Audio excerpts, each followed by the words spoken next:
Escorte des autorités cambodgiennes, nous approchons d'une portion de frontière toujours contestée.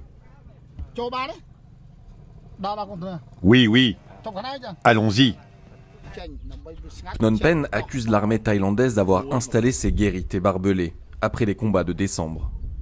Aujourd'hui, les militaires et villageois cambodgiens ne peuvent plus accéder à cette zone. Ici, c'est le village cambodgien de Chok Chey. Et tout autour, il y a des conteneurs maintenant.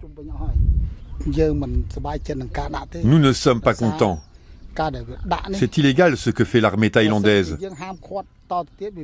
Et ça pourrait mener à des débordements.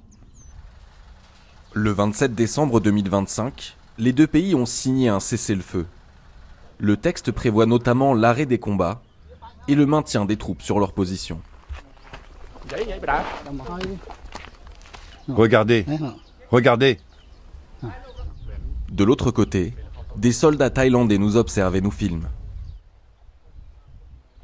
En 2025, les combats ont fait près de 150 morts et provoqué le déplacement de centaines de milliers de personnes.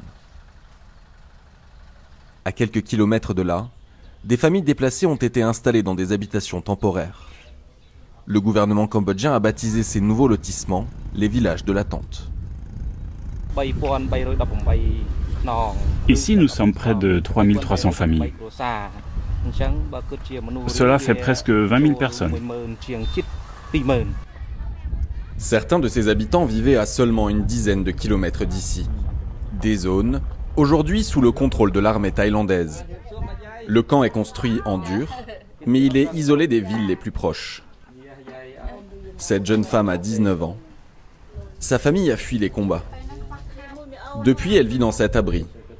Sa crainte que ce logement provisoire devienne permanent. Mes parents n'ont pas de travail.